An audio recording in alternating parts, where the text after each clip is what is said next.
Crazy fire at a refugee apartment building right next to ours. It's pretty much contained now. It's still really sad. They can't catch a break, man. Like I must have been like right in the flames.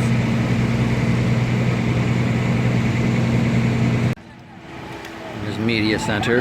Everyone's getting the scoop. That's the one right there.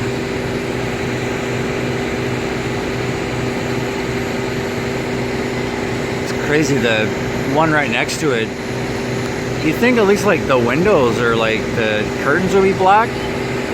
It's got to be like a concrete barrier in between it because there's no damage on the other suite right beside it, which is good, I guess, but it still sucks for that one family. More media interviews.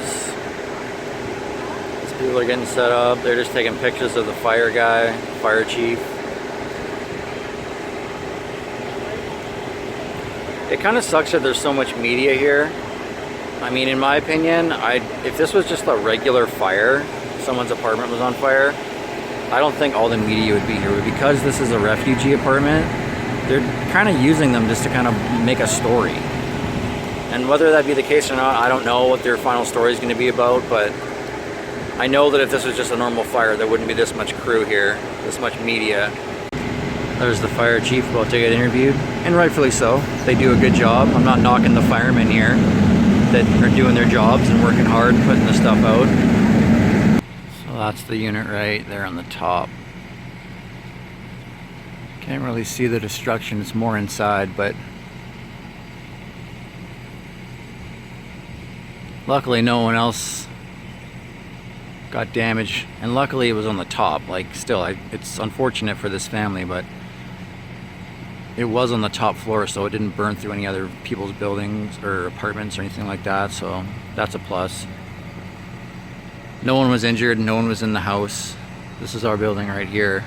There was worry that if the wind shifted it and it got out of hand, it might have like come over to our side, but they contained it pretty well. As you can see, it didn't really touch anyone else's building, which is good. So again, nice job, fire department. Apparently there was no sprinklers in this building either because it's an older building. Obviously, you know, more lower income for families, and I didn't even know this was a refugee building until today. Just glad that everyone's safe and damage is minimal. Could have been a lot worse. That just sums it up right there. Sad situation, little kids ball amongst all this fire hose and fire debris. Well, it's tragic these things happen. Again, I'm glad everyone's okay. It sounds like everyone's okay. They said everyone made it out okay. Someone lost their house though, which is never good. I mean, especially a refugee family. I said it before, but I mean, you escape this terrible situation and you come here and I mean, this happens. It's really heartbreaking. It's really unfortunate. But again, I'm pretty sure they said everyone was okay, so that's great.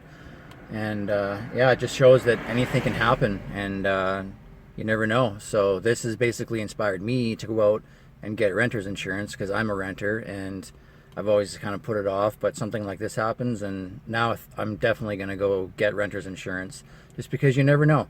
So hug someone out there, make sure that you tell someone you love them. You never know what can happen these days. So be safe out there, everyone, and that's it for this video.